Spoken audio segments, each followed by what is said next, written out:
O Brasil é a única seleção na história a disputar todas as edições da Copa do Mundo. E por isso hoje a gente vai passar por literalmente todas as participações da amarelinha em Copas. Dos momentos de glória aos fracassos, passando por aquelas Copas que o tempo acabou esquecendo. A primeira Copa do Mundo e primeira Copa do Brasil foi em 1930, mas naqueles primórdios do futebol não dava pra dizer que as coisas eram muito organizadas. As federações paulista e carioca estavam brigadas, o que fez com que os paulistas não quisessem mandar nenhum dos seus jogadores pra Copa, e assim basicamente só tivemos jogadores de times cariocas representando o Brasil. E até por isso a nossa primeira Copa lá no Uruguai não foi muito legal, com o Brasil sofrendo uma derrota na estreia para Iugoslávia e depois, mesmo metendo uma cachapante 4-0 para cima da Bolívia, o Brasil foi eliminado na fase de grupos. Pouco temos de imagens nessa época, mas dá para ver ali pelo menos o craque Araquém Patusca, que era um dos nomes importantes daquele Brasil, e também o nosso artilheiro naquela Copa com 3 gols, o Preguinho, um apelido bem brasileiro mesmo.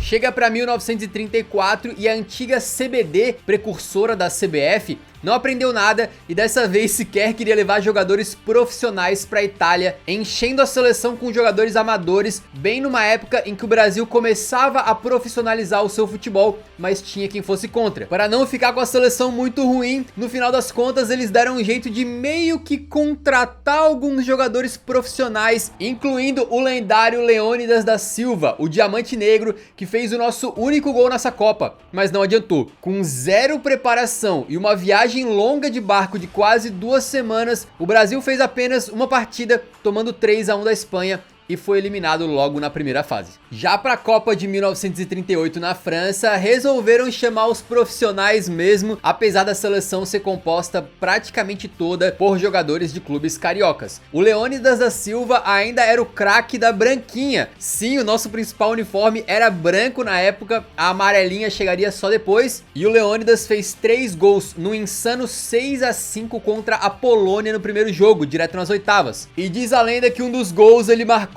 descalço. Exatamente, ele acabou perdendo a chuteira num lance, o juizão não percebeu, deixou rolar e só de meia mesmo ele meteu um dos gols da partida. Acabou a chuteira ficando na boca de jacaré, descolou a sola da parte superior. Eu não podia ficar com aquilo, então tirei e joguei fora a chuteira e eu fiquei na jogada. A bola bateu na barreira, voltou pra mim e eu aproveitei o lance e fiz o gol. O Brasil então empata com a Tchecoslováquia nas quartas com mais um gol do Leônidas e depois vence eles num segundo jogo de desempate, né? Com mais um gol do cara, porém a seleção caiu nas semis pra Itália, tomando 2-1 com gol inclusive do Giuseppe Meazza, o ídolo da Inter de Milão que dá nome ao estádio do San Siro. O Brasil depois ganha a disputa de terceiro lugar contra a Suécia, mas mesmo com o Leônidas saindo artilheiro da Copa com 7 gols marcados e reconhecido como melhor jogador do torneio, não era esse o momento para a seleção brilhar ainda no maior palco do futebol, mas estava começando a aquecer. O Brasil já mostrava algo mais interessante. E o Diamante Negro, talvez o nosso primeiro grande ídolo nacional no futebol, já mostrava que o Brasil tinha potencial de formar craques. A gente tem então uma parada por conta da Segunda Guerra Mundial e a primeira Copa pós-guerra em 1950 foi justamente no Brasil. Nessa edição teve um formato com 2 fases de grupos. Na primeira, o Brasil pegou o México e meteu 4-0. Depois enfrentou a Suíça e empatou por 2-2. E aí garantiu a classificação metendo 2-0 para cima da Iugoslávia. A segunda fase de grupos era uma espécie de quadrangular que quem terminasse em primeiro seria campeão. O Brasil meteu um 7-1 contra a Suécia, onde o nosso craque Ademir meteu 4 gols. E depois pegou a Espanha e aplicou um grandioso 6-1 com o Ademir brilhando novamente. Com essas 2 goleadas em sequência, o Brasil era muito favorito. Tava atropelando todo mundo e no último jogo só precisava de um empate contra o Uruguai para ser campeão do mundo. E essa partida seria disputada no Maracanã, um estádio gigantesco construído inclusive para essa Copa. Para melhorar, o Ademir, segundo algumas contagens, chegava para a final com 9 gols e 7 assistências na conta. Tranquilamente o craque do torneio. Os jornais já cantavam vitória e havia uma grande soberba no ar de que o Brasil venceria o Uruguai sem nenhuma dificuldade. Mas o que prometia ser uma festa absurda acabou se tornando um dos momentos mais tristes da história da Seleção, quando o Brasil foi para o maior jogo da história da seleção na época, para um Maracanã que por algumas fontes tinha quase 200 mil pessoas, o maior público da história das Copas até hoje, e saiu derrotado de virada por 2-1, no que ficou conhecido como o Maracanaço, e perdeu o título que estava em mãos. Foi uma decepção que causou uma baita reformulação na seleção, com a cor do uniforme inclusive saindo do branco para o hoje tradicional amarelo. Em 1954, na Suíça, o Brasil teria mais uma Copa onde foi mais figurante do que protagonista. No primeiro jogo da fase de grupos, a seleção, já bem diferente de 50, goleou o México por 5-0 com 3 assistências do Didi e também um golaço com drible ali do Julinho. Depois empatou em 1-1 contra a Iugoslávia e assim foi pro mata-mata. Só que aí logo nas quartas de final o Brasil enfrentaria a Hungria, num jogo famoso e tão violento que ficou conhecido como a Batalha de Berna. O Brasil começou tomando 2 buchas em 10 minutos e depois o Julinho até meteu um belo gol que deixou o placar em 3-2, com o Brasil metendo 2 bolas na trave em sequência no que poderia ser o 3-3, mas no final das contas, com 2 gols do Sandor Kocsis, lendário húngaro que meteu 11 gols nessa Copa, a seleção acabou perdendo tanto na porrada quanto em campo para aquela geração de ouro dos húngaros por 4-2. E para piorar, no fim do jogo ainda teve discussão, quebra-pau e o Brasil deixou uma imagem bem ruim. A gente chega na Suécia para a Copa de 1958, quando o Brasil teria o seu primeiro grande momento no futebol. Ainda sem a presença do garoto Pelé, de 17 anos, que chegou machucado no torneio, o Brasil venceu a Áustria e empatou com a Inglaterra. No último jogo da fase de grupos contra a União Soviética, a gente teve a estreia do Pelé em mundiais. Ele voltou de lesão, jogando ali de meio atacante, num time que também tinha o Gilmar no gol, o De Sorbe na lateral direita, Bellini e Orlando na zaga, e o Nilton Santos na lateral esquerda. Zito e Didi formavam o meio campo e na frente, além do Pelé, tinha o Garrincha na ponta direita, o Zagallo na esquerda e o Vavá de centroavante. No embate entre Yashin e Pelé, foi o Vavá que brilhou, marcando os 2 gols da partida, e o Brasil assim avançou para as quartas de final contra o País de Gales, numa partida que não foi fácil, e só no segundo tempo o Rei realmente nasceu nas Copas do Mundo, marcando seu primeiro gol de maneira espetacular. Ele mata um lançamento no peito, dá um toquinho para tirar do zagueirão e manda rasteiro para garantir a vitória por 1-0. A semifinal foi contra a França, do artilheiro Just Fontaine, mas quem abriu o placar foi outro artilheiro, o Vavá, logo no comecinho. Aí o Fontaine empatou em seguida e aumentou a artilharia dele. O Didi botou o Brasil de novo na frente com um golaço no ângulo, e é no segundo tempo em que o Rei Pelé marca um gol só empurrando para dentro depois do rebote do goleiro. Aí ele deixa mais um fuzilando a bola de dentro da área e completa a sua tripleta dominando de coxa e sem deixar cair, metendo um chutaço pro fundo do gol. A França ainda diminuiu, mas não teve jeito. Aos 17 anos, Pelé marcava 3 gols em uma semifinal de Copa do Mundo e com os 5-2, o Brasil tava na decisão. A final era contra a anfitriã Suécia, mas o Brasil vinha muito bem e era o favorito. Mesmo saindo atrás do placar, teve a estrela do Vavá empatando e depois virando em 2 jogadaças praticamente idênticas do Garrincha. E é aí que o Pelé marca um dos seus gols antológicos da carreira. Ele recebe um lançamento, domina no peito, mete um chapéu no zagueirão e fuzila para marcar um dos gols mais bonitos já registrados em uma Copa do Mundo. Tem ainda mais um gol do Zagallo e depois outro do Pelé em que ele começa a jogada tocando de calcanhar e corre para a área para fazer de cabeça e fechar os 5-2 que dava então ao Brasil o título de campeão do mundo pela primeira vez em sua história. Não só projetando o Brasil para o mundo através do futebol, mas ajudando o país a superar uma espécie de complexo de vira-lata que tinha ganhado força depois da derrota de 50. Chega então a Copa de 1962 e agora o Brasil buscava defender o seu título no Chile. E com muita expectativa, porque além do resto do timaço, Pelé era agora o melhor jogador do mundo. A primeira partida era contra o México, que sempre sofria pro Brasil nas Copas, e o favoritismo brasileiro se prevaleceu com um show do Rei. O primeiro gol sai num cruzamento dele para um peixinho do Zagallo, e no segundo, Pelé marca um golaço de canhota depois de ganhar de meio time adversário na força e na velocidade. O segundo jogo então foi um 0-0 contra a Tchecoslováquia, mas o pior não foi o resultado, e sim a lesão do Pelé, que estava de fora do restante da competição. Pelé, contundido, sentiu a diabólica e indesejável fisgada.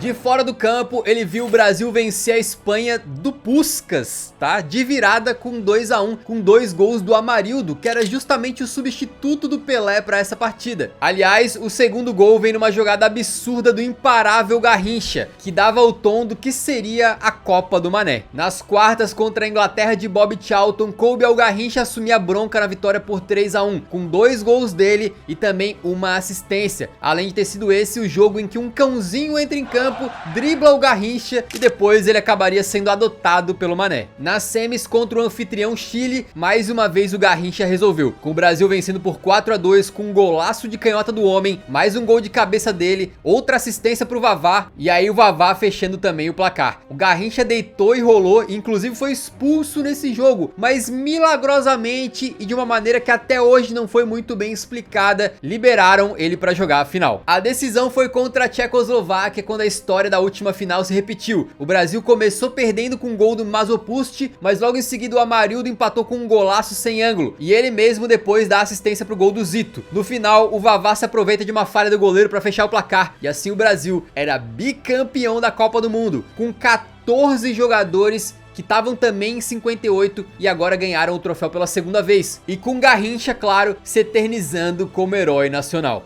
Agora para a Copa de 1966 na Inglaterra, o atual bicampeão Brasil era de longe o grande favorito. Só que isso trouxe uma confiança exagerada e muito por conta dessa soberba, tudo deu errado. Pro primeiro jogo contra a Bulgária, a escalação ainda tinha Pelé e Garrincha, os grandes craques da equipe, que inclusive meteram os gols de falta, um de cada um, né, na vitória por 2-0. Só que depois de ser chutado de todo jeito possível nesse jogo, o Pelé sentiu dores e assim foi poupado na partida seguinte contra a Hungria, que foi uma merecida derrota por 3-1 num jogo que pros húngaros e pra audiência neutra foi histórico na época. O jogo contra Portugal de Eusébio seria o último da fase de grupos e decisivo. O Pelé voltava, mas o técnico Feola resolveu fazer 9 alterações na equipe que perdeu pra Hungria. Tirou até o Garrincha de campo e assim o Pantera Negra marcou 2 gols. Portugal venceu o Brasil por 3-1 e a seleção então estava eliminada precocemente da Copa do Mundo. Agora para a Copa de 70 no México, o bicampeão como jogador, Zagallo, agora era o técnico. E ele assumiu a seleção logo antes da Copa do Mundo e montou o time que ficou conhecido como o Esquadrão. O Félix no gol, o capitão Carlos Alberto na direita, Brito e Piazza na zaga e o Everaldo na lateral esquerda. O meio tinha Clodoaldo, Gerson e o Rivelino também fazendo um papel meio híbrido mais pro lado esquerdo. E na frente Pelé, Jairzinho e Tostão. No primeiro jogo contra a Tchecoslováquia tem o icônico gol que o Pelé não fez na vitória por 4-1, que também teve gol dele, e 2 golaços do Jairzinho. E aí no grande jogo contra a atual campeã Inglaterra, o Brasil venceu por 1-0 com mais um gol do Jairzinho e a famosa defesa do século do Gordon Banks numa cabeçada do Pelé. No último jogo da fase de grupos, o Brasil vence novamente metendo 3-2 contra a Romênia, com 2 do Pelé e 1 do Jairzinho, enquanto nas quartas contra o Peru é 4-2 novamente com gol do Jairzinho, para o Brasil chegar nas semis contra o Uruguai, num jogo que serviria para espantar mais um fantasma, já que era a primeira vez que os dois países se enfrentavam em Copas desde a decepção na final de 50. Os uruguaios até abrem o placar, mas foi mais uma vitória do Esquadrão, um 3-1 contando com um gol do Jairzinho de novo numa arrancada fulminante. E outro lance icônico, quando no finalzinho da partida o Pelé dá um drible no goleirão sem tocar na bola, mas manda para fora, marcando ali outro gol que Pelé não fez. A final contra a Itália decidiria quem seria a primeira seleção tricampeã, e foi o Pelé que abriu o placar de cabeça,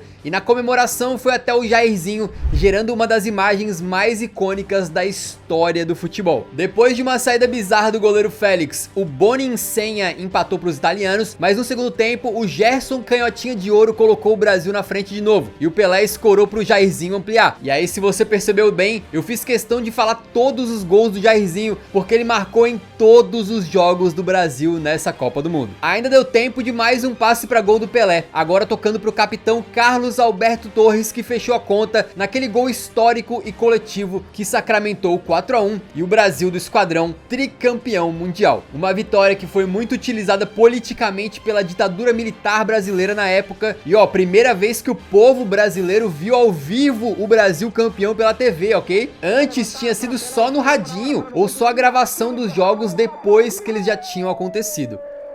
Agora para a Copa de 74 na Alemanha Ocidental, o Brasil não tinha mais jogadores importantíssimos do tri, como Pelé, Gerson, Tostão e Carlos Alberto. O time era liderado por Rivelino e ainda tinha o furacão Jairzinho, mas começa tímido, escapando de perder para a Iugoslávia e ficando no empate de 0 a 0 também contra a Escócia. A vitória só veio no encerramento da fase de grupos, 3 a 0 sobre o Zaire, onde o Rivelino deixou dele com uma bomba de fora da área. A segunda parte da Copa era novamente aquele esquema maluco de outra fase de grupos e o Rivelino fez o gol de falta histórico da vitória por 1 a 0 contra a Alemanha Oriental num jogo em que o Brasil foi mal. E o Rivelino também abriu o placar no 2 a 1 contra a Argentina. Só que o Brasil, que fazia uma Copa contestável, era criticado, chamado de pragmático e sem brilho, ficou pelo caminho ao ser dominado pelo carrossel holandês, perdendo por 2 a 0 com belos gols de Johan Cruyff e Neskens. Essa Holanda que não ganharia a Copa, mas foi o time que mais encantou naquela edição. Inclusive a gente tem um vídeo só sobre a Holanda de 74, vale muito a pena assistir. Nesse momento ninguém sabia ainda, mas essa participação lenta do Brasil nessa Copa seria apenas o começo do maior jejum da nossa história. A Copa de 78 na Argentina não é a participação mais traumática do Brasil em Copas, mas é talvez a que tenha a maior sensação de injustiça. A seleção chegava completamente remodelada em relação ao tri de 70, com o Rivelino ainda sendo um grande nome, mas como um reserva experiente apenas. E novamente o Brasil começou a Copa com dificuldades, ia empatando com a Suécia na estreia até que o Zico subiu de cabeça no apagar das luzes para dar a vitória ao Brasil. Porém esse é aquele lance absurdo em que o juiz apitou o fim do jogo com a bola no ar, com o Zico prestes a cabecear, uma injustiça completa. E se o Brasil tivesse ganhado esse jogo, talvez tivesse ido para o outro grupo na próxima fase e a história seria diferente. Depois a seleção ficou no empate contra a Espanha por 0 a 0, mas quase perdeu no finalzinho, e a vitória magra contra a Áustria com gol salvador do Dinamite colocou a seleção na segunda fase de grupos, que começou com uma vitória de 3 a 0 sobre o Peru no primeiro jogo. No segundo tinha um confronto direto contra a Argentina. Quem vencesse provavelmente iria para a final da Copa. A partida foi feia e violenta e o resultado foi 0 a 0. Eis que restava um jogo para cada seleção e a decisão seria no saldo de gols, porque o Brasil venceu a Polônia por 3 a 1 e o único cenário que eliminava o Brasil e classificava a Argentina era uma vitória dos hermanos sobre o Peru por mais de 4 gols de diferença. E foi assim que, de maneira muito suspeita, a Argentina, vivendo uma ditadura militar na época, meteu 6 a 0 para cima do Peru e se classificou para a final no lugar do Brasil. Até hoje existem suspeitas de que os jogadores do Peru foram subornados e também relatos de que o ditador argentino na época fez uma visitinha aos jogadores peruanos antes do jogo. Enquanto no Brasil, o técnico da seleção e ex-militar Coutinho foi acusado de ser um fantoche que obedecia ordens de cima, inclusive na escalação dos jogadores. O Brasil então foi eliminado dessa Copa de maneira invicta, mas com esse gostinho de que podia mais por conta dessa suspeita toda do futebol fraco e também desse regulamento bem nada a ver que a Copa tinha na época.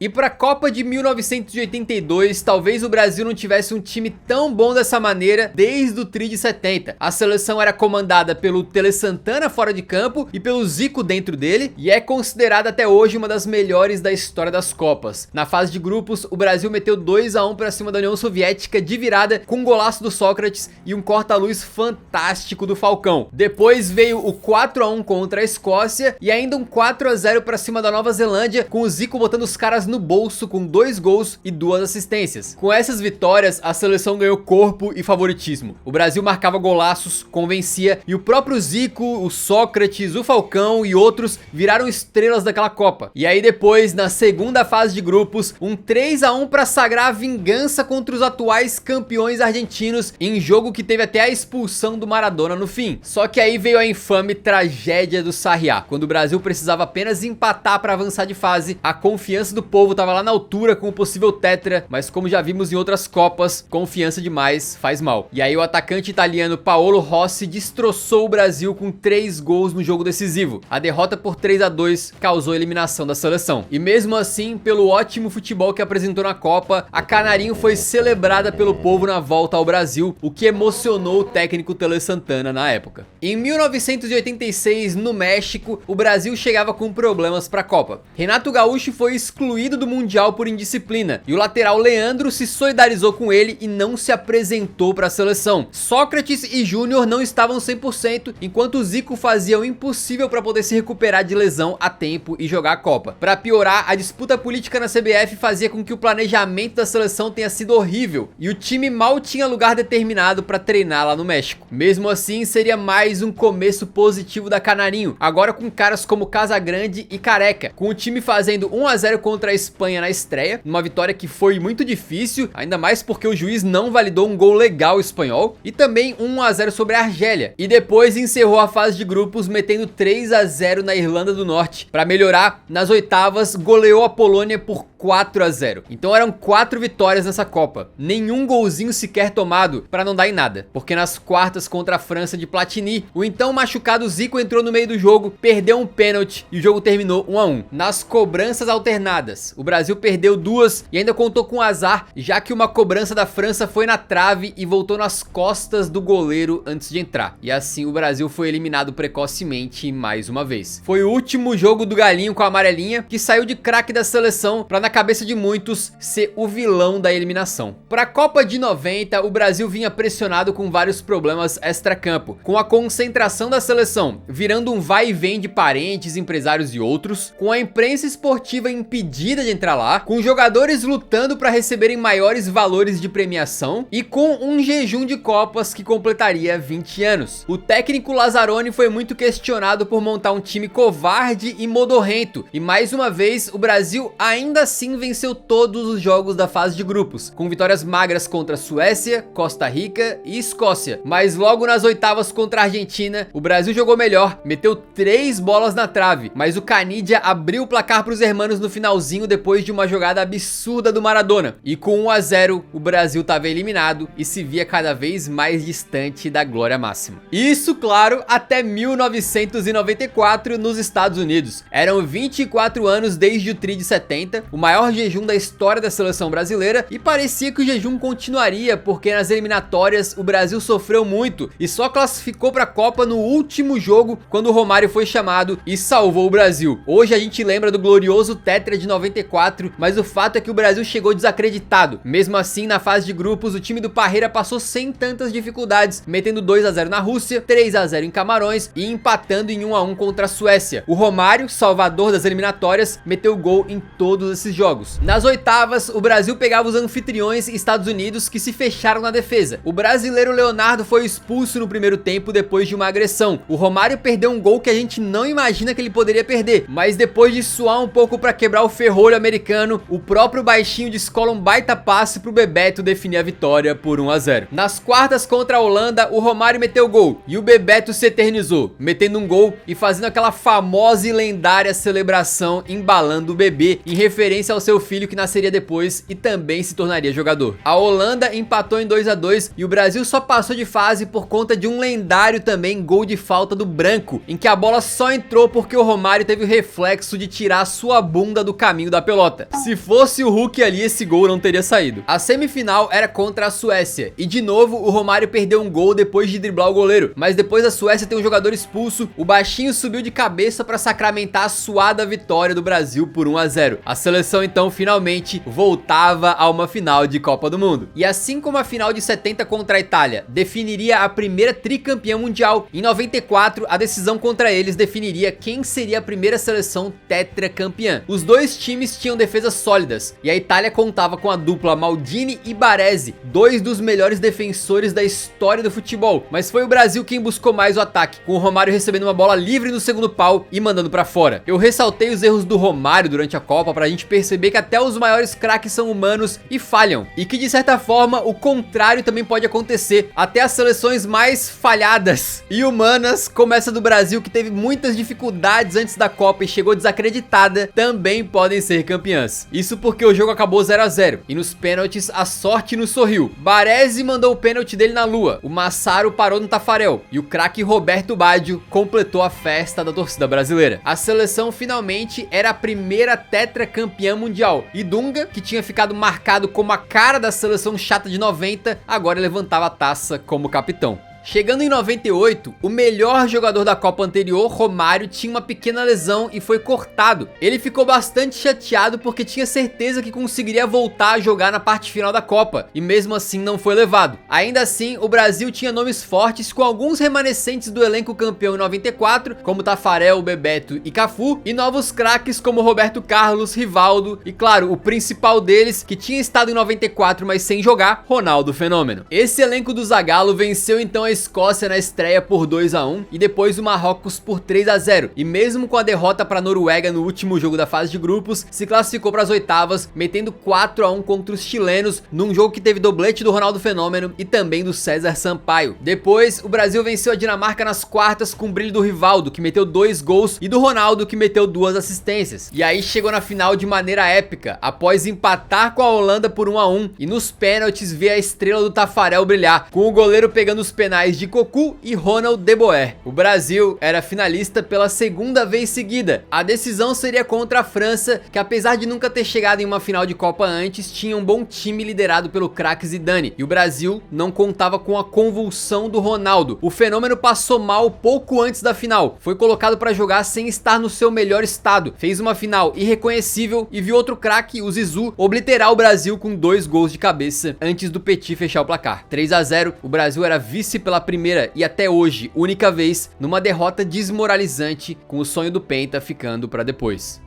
Independente do resultado, eram 2 Copas seguidas que o Brasil mostrava força chegando na final. Então para 2002, mesmo com uma classificação sofrida, não dava para duvidar da seleção, até por conta do timaço que a gente tinha em termos de nomes. Era o Marcos no gol, Edmilson, Lúcio e Roque Júnior na defesa, Cafu e Roberto Carlos nas alas, com Gilberto Silva, Ronaldinho e Juninho Paulista no meio campo, com o Juninho sendo substituído pelo mais defensivo Kleberson ao longo do torneio. E na frente, simplesmente Rivaldo e Ronaldo Fenômeno, com o R9 voltando para a Copa depois de uma gravíssima lesão no joelho que tinha tirado ele da seleção por quase 3 anos. Na fase de grupos foram só vitórias, um 2-1 suado para cima da Turquia, um 4-0 contra a China e depois um 5-2 contra os costarriquenhos, com um gol espetacular do Edmilson para classificar o Brasil para as oitavas contra a Bélgica. Mesmo muito antes de existir a ótima geração belga, esse aí já foi um jogo complicadíssimo para o Brasil, com a Bélgica tendo um gol mal anulado e a seleção só abrindo o placar na metade do segundo tempo num golaço do Rivaldo, com o Ronaldo depois fechando o 2-0. O jogo das quartas seria contra a Inglaterra de Beckham e Michael Owen, que inclusive abriu o placar numa falha bizarra do Lúcio, né? Mas aí brilhou a estrela do Ronaldinho Gaúcho, com um baita passe pro Rivaldo empatar e depois um dos lances mais icônicos do Brasil em Copas, quando o bruxo cobra uma falta de muito longe, direto no gol, e encobre o goleirão com um gol antológico, classificando a amarelinha para semis. A gente tem um vídeo só sobre a carreira do Ronaldinho do começo ao fim, vale muito a pena assistir. Na semifinal, o Brasil pegaria a Turquia novamente, com a novidade agora sendo o lendário corte cascão que o Fenômeno estreou nesse jogo, numa brincadeira dele que acabou virando uma tática para que as pessoas falassem do seu cabelo e não da pequena lesão que ele tinha sofrido. Foi nesse jogo também que tivemos a famosa escapada do Denilson contra 4 turcos. O Brasil não teve vida fácil, mas o Ronaldo fez 1-0 num gol de biquinho, e assim o Brasil estava classificado para sua 3ª final de Copa seguida. Foi a primeira vez que os maiores finalistas das Copas, Brasil e Alemanha, se enfrentaram na decisão, e esse desfecho todo mundo sabe qual foi. Um chute do Rivaldo gera rebote do Kahn nos pés do Ronaldo, que abre o placar, e depois um corta-luz maravilhoso do Rivas pro Ronaldo fazer o seu segundo. E assim o Brasil metia 2-0 e era pentacampeão mundial, mostrando que o seu nome continuaria sim no topo do futebol. Cafu levantou a taça como o único jogador a disputar 3 finais de Copa seguidas e se imortalizou. Só que assim como o 70, nesse momento de alegria, mal sabiam os brasileiros que esse também seria o começo de um jejum muito longo. Para 2006, o então campeão Brasil vinha com uma base muito forte, com vários remanescentes de 2002, porém numa situação complicada. O Ronaldo e o Adriano Imperador chegavam fora de forma, o Ronaldinho chegou cansado, e para piorar, a preparação da seleção na pequena cidade de Vegas foi mais uma festa de jogadores e convidados do que qualquer coisa, com o Roberto Carlos no futuro chamando essa preparação de várzea. Mesmo assim, o elenco era espetacular, e o quadrado mágico do ataque colocava o Brasil como favorito. Na fase de grupos, a amarelinha venceu seus 3 jogos contra Croácia, Austrália e Japão, e nas oitavas ganhou de Gana, mas com algo incômodo. O rendimento era muito longe do esperado, o futebol da seleção era criticado, Ronaldinho Gaúcho não conseguia jogar como o melhor do mundo que era naquele momento, e o quadrado mágico realmente não funcionava junto. E quando chegaram então as quartas de final contra a França, tudo isso ficou escancarado, porque mais uma vez o Zidane foi carrasco do Brasil, deu show em campo numa atuação lendária e deu o passe pro gol do Henry num erro grotesco da defesa brasileira, o que causou mais uma vez uma eliminação precoce para uma geração considerada de ouro. O técnico Parreira depois diria que a seleção chegou para essa Copa de barriga cheia depois de já ter conquistado o Penta 4 anos antes, faltava fome. Chega então 2010 na África do Sul e diferente da edição anterior, a expectativa não era mais tão alta, já que vários daqueles craques como Ronaldo e Ronaldinho não eram mais convocados, o Adriano ficou de fora e os jovens Ganso e Neymar, apontados como o futuro da seleção e que estavam brilhando muito no Brasil, também não foram chamados. Além disso, o técnico Dunga fazia a seleção jogar de forma mais pragmática e frequentemente comprava briga com a imprensa inteira, deixando um clima meio azedo ao redor da seleção. De qualquer forma, o time do Dunga foi avançando, venceu a Coreia do Norte, a Costa do Marfim e empatou com Portugal na fase de grupos, enquanto nas oitavas jogou bem contra o Chile, vencendo por 3-0. A seleção não empolgava, mas depois dessa vitória contra o Chile as coisas mudaram e dava a impressão de que o Brasil tinha acordado. O jornal AS da Espanha estampou: o Brasil dá medo. E foi aí que chegou outro jogo emblemático nas quartas contra a Holanda. O Brasil tava na frente e podia ter feito mais, mas aí o Sneijder manda pra área, o Júlio César e o Felipe Melo não se entendem, a bola toca no Felipe e entra pro gol de empate holandês. Pouco tempo depois, a Holanda tem um escanteio e o Felipe Melo deixa o Sneijder livre pra fazer o 2-1 da virada. Pra coroar a péssima partida dele, o Felipe também dá um pisão violento no Robben, é expulso e assim com 1 a menos, o Brasil não tem forças pra reagir e é eliminado de novo nas quartas de final da Copa. 2014 seria a oportunidade de esquecer tudo isso, com o Brasil fazendo a Copa em casa e agora para assumir o protagonismo da seleção já tinha o Neymar como craque e camisa 10. O começo do Brasil na Copa foi já o prenúncio da desgraça, com o primeiro gol da competição sendo do Marcelo contra, a favor da Croácia. Mas tudo bem, porque depois o Brasil venceu por 3-1, aí empatou contra o México e venceu também de 4-1 contra Camarões. E quando chegou no mata-mata, o Brasil pegou o Chile e numa partida muito difícil, em que quase foi eliminado por um chute do Pinilha, que foi no travessão, o jogo foi pros pênaltis num momento que ficou bastante marcado, quando o Thiago Silva desabou de chorar antes mesmo das cobranças, e o Brasil classificou no sufoco. Outro choque veio contra a Colômbia nas quartas, já que o golaço de falta do Davi Luiz foi ofuscado pela entrada violenta do Zuniga, que tirou o Neymar da Copa e do jogo decisivo nas semis contra a Alemanha. A impressão que dava é que o Brasil estava longe de estar pronto para ser finalista e, embora tivesse chegado nas semis, passou apenas por adversários de segunda ou terceira prateleira do futebol e quase sempre sofrendo. Então, enquanto muitos tinham ali otimismo com a seleção e tal, outros eram mais realistas, e nessa época ficou muito marcado o comentário do jornalista Mauro César Pereira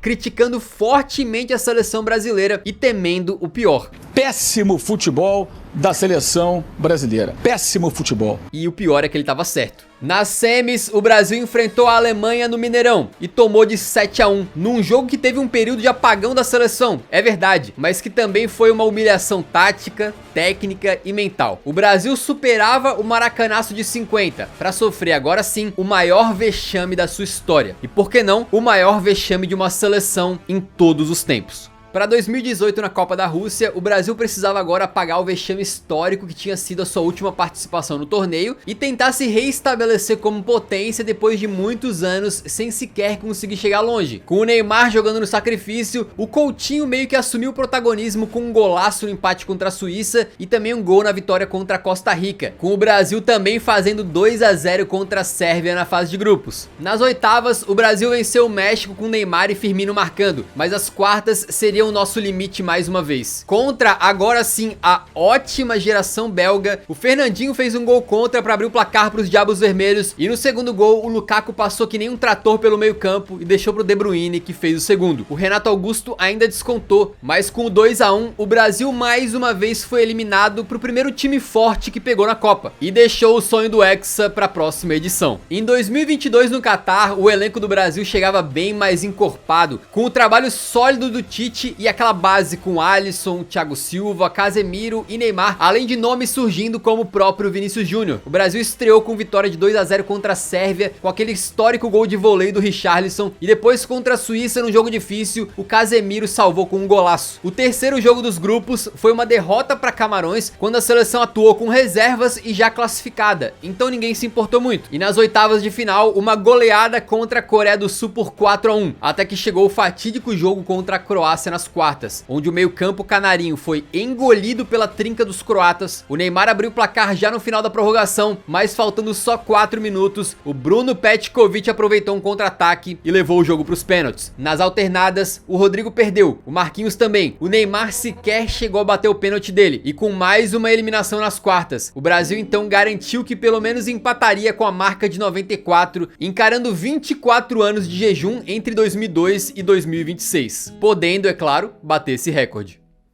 Para 2026, a seleção chega com um dos maiores técnicos da história, Carlo Ancelotti, mas num momento difícil depois de viver o seu pior ciclo de Copa na história, e com alguns dos principais craques do Brasil sem conseguirem corresponder pela seleção como fazem pelos seus clubes. Dá pra ter esperança no Hexa? E se você estiver assistindo esse vídeo no futuro, conta pra gente como é que foi a Copa de 2026. Nesse vídeo aqui a gente passou só pela história da seleção brasileira, mas tem outro vídeo na tela onde você pode assistir a história inteira completa da Copa, com todos os campeões, histórias das outras seleções e mais. Então vale a pena clicar e assistir.